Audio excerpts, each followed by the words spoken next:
Bonjour.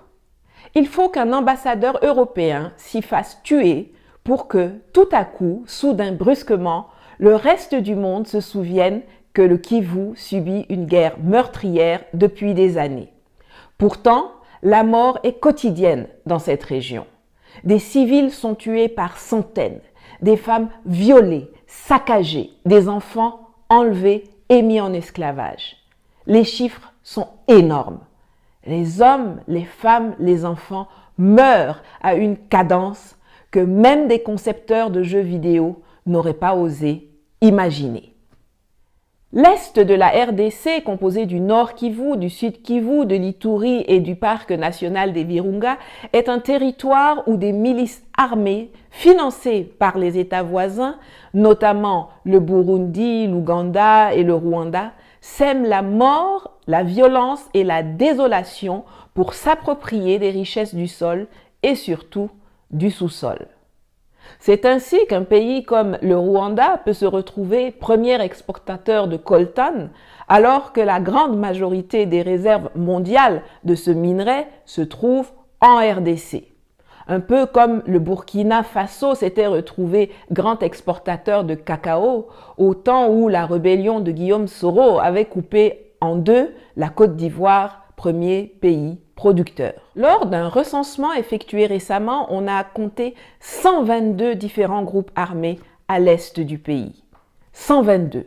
Au Congo, il y a eu 700 morts du Covid en 2020, mais sur la même période, dans le pays où béni est maudit, rien que dans la province de l'Ituri, la milice ougandaise ADF a tué 849 civils et enlevé 534 personnes, dont 457 sont toujours portées disparues. Ça, ce sont seulement les chiffres régionaux d'une milice sur un an. Il y en a 122. Toutes plus barbares les unes que les autres. Je vous laisse faire les calculs. Et pendant que les puristes se disputent sur le fait de savoir si on doit qualifier ces millions de morts de génocide ou pas, l'hécatombe continue. Les conflits ethniques ou communautaires entre Banyamulenge contre les Maïmaï ou bien entre les Lendu et les Ema sont des exemples, sont attisés et exploités pour des guerres économiques. Je vous l'ai dit dans ma dernière vidéo, dont je vous mets le lien en haut. Nos guerres, nos conflits sont leur business. Les 5 membres du Conseil de l'insécurité de l'ONU sont les 5 plus grands vendeurs d'armement de la planète. Et c'est aussi chez eux que se trouvent les entreprises qui ont besoin des minerais de sang dont regorge le Congo, qui représente 90% des exportations d'un pays qui est classé comme le 8e le plus pauvre de la planète. Mais vous et moi, nous savons bien que le pays n'est pas pauvre, qu'il est même l'un des plus riches du monde. Mais ce sont ses habitants qui sont maintenus dans la pauvreté. Un autre exemple d'irrationalité. La RDC est dotée d'un potentiel hydroélectrique gigantesque, 100 000 mégawatts, soit le tiers du potentiel de l'Afrique. Mais seuls 2677 mégawatts sont installés, dont seulement 1130 mégawatts sont en fonctionnement pour cause de manque de maintenance. Et c'est comme ça que seuls 9% de ses habitants ont accès à l'électricité. C'est à se taper la tête contre un mur. Si c'était 3 collaborateurs locaux de l'ambassade d'Italie qui étaient décédés, ça n'aurait pas fait les grands titres. Ça aurait été business as usual. Dans notre monde sans pitié, tant que les morts sont des noirs, c'est pas grave. Ça compte pas trop. Ils sont comme ça, les Africains, toujours à se faire la guerre ou bien à mourir de famine. L'essentiel n'est-il pas qu'ils n'arrivent jamais en Europe? Alors qu'ils meurent dans les forêts du Congo ou bien au fond de la Méditerranée, c'est kiff-kiff, bourricot. Par contre, le coltan, le tungstène, le cobalt, l'uranium, l'étain, les diamants, le cuivre, l'or, eux doivent venir en Occident. Ils doivent sortir de la brousse africaine.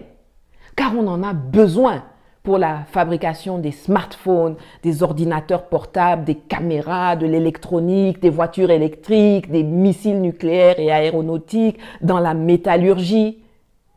80% des réserves mondiales du coltan sont situées au Congo et 60% du cobalt mondial est extrait de mines artisanales congolaises où souvent des enfants creusent à la main et où parfois des tunnels s'effondrent en les tuant ou en les mutilant pour qu'ailleurs dans le monde, des gens puissent avoir des gadgets comme la caméra qui filme cette vidéo.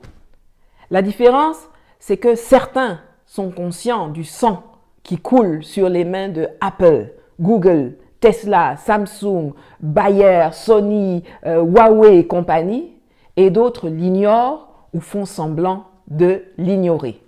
Mais maintenant, vous qui regardez là, vous ne pouvez plus l'ignorer.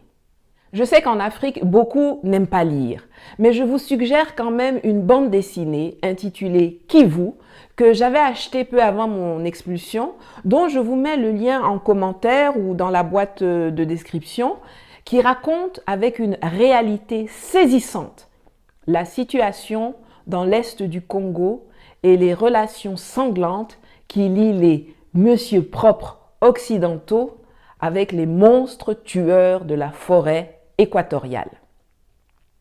Mais la communauté internationale dit qu'elle a déjà tant fait pour les Congolais.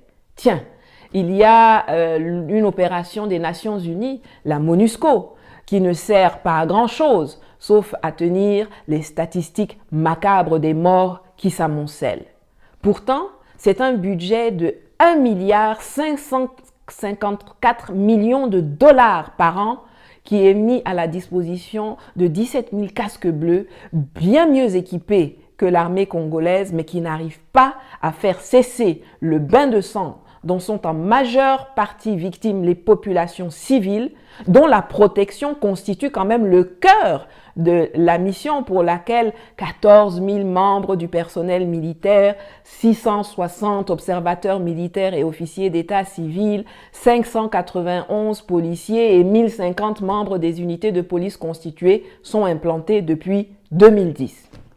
Ah oui, et puis on a donné le prix Nobel de la paix à Denis Mukwege, gynécologue, l'homme qui répare les femmes, dont les vagins ont été défoncés par les coups de butoir et les baïonnettes de leurs violeurs. On lui a aussi donné le prix Olof Palme, le prix des droits de l'homme des Nations Unies, le prix de la Fondation Clinton, le prix de la Fondation Chirac, le prix Sakharov. C'est tellement plus facile de s'acheter une bonne conscience en abreuvant une seule personne d'une montagne de prix plutôt que de faire cesser les massacres qui endeuillent un pays mais qui enrichissent vos entrepreneurs. La RDC a la possibilité de devenir la Chine de l'Afrique. En termes de puissance démographique, c'est 100 millions d'habitants. En termes d'étendue territoriale, c'est 2 345 000 km². En termes de ressources minières. Mais au lieu d'être un colosse qui inspire le respect, qui propulse le développement, qui envoie des gens dans l'espace, c'est un géant aux pieds d'argile que ses petits voisins violentent au calme depuis des années et qui expédie ses enfants 6 pieds sous terre. Alors c'est vrai, l'extérieur a sa part non négligeable de responsabilité. Et il est bon qu'il lui soit rappelé de temps à autre que perdre un père, un mari ou un fils dans des attaques violentes n'a pas à être l'apanage des Congolais. Mais ce qui me met en colère, c'est l'incapacité des leaders politiques de RDC à s'unir pour enfin donner à leur pays la place qui devrait être la sienne sur la scène continentale et mondiale, et aux populations un quotidien de paix et de prospérité. Pourtant, comme le scandait Mamadou Koulibaly en Côte d'Ivoire le 10 octobre 2020, un peuple uni jamais ne sera vaincu. Le malheur du Congo ne vient pas de l'appétit que suscitent ses ressources minières à l'extérieur du pays. Le malheur du Congo, ce sont ses dirigeants. Les corrompus, les voleurs, les vendus, les traîtres à la patrie, les sans courage et les sans idées. La loi qui institue que le sol et le sous-sol congolais sont la propriété de l'État est une des sources importante de la situation actuelle. Il faut réformer le foncier au Congo et en donner la propriété aux populations locales, en même temps qu'on leur donne les moyens de défendre leurs biens.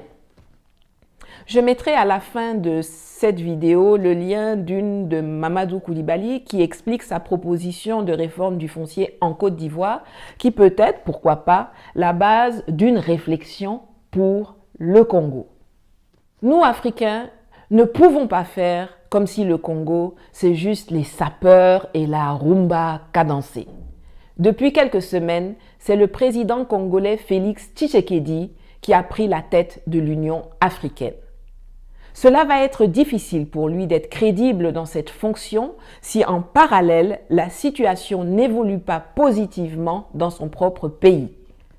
Le minimum qu'il puisse faire, c'est de mobiliser les énergies et les attentions autour du conflit qui déchire le Congo pour faire stopper les rivières de sang qui endeuillent la région des Grands Lacs et qui n'honorent aucun d'entre nous en Afrique. C'est d'obtenir les moyens de former et d'équiper l'armée congolaise pour sécuriser la zone de l'Est, qui sert aussi de base arrière à des rébellions qui cherchent à renverser les gouvernements des pays limitrophes. C'est de réformer certaines lois pour contrer les effets voraces de l'appétit géostratégique extérieur et c'est aussi d'investir dans le capital humain. La tâche n'est pas aisée, mais il faut que l'on puisse sentir la volonté inébranlable d'aller au charbon pour renverser la vapeur. Souhaitons-lui de réussir, aidons-le à réussir, car ce sera l'Afrique qui gagnera. Très peu de médias ont donné le nom du chauffeur décédé hier.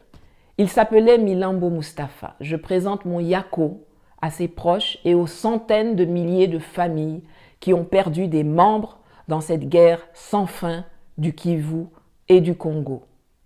Prenez soin de vous et à bientôt.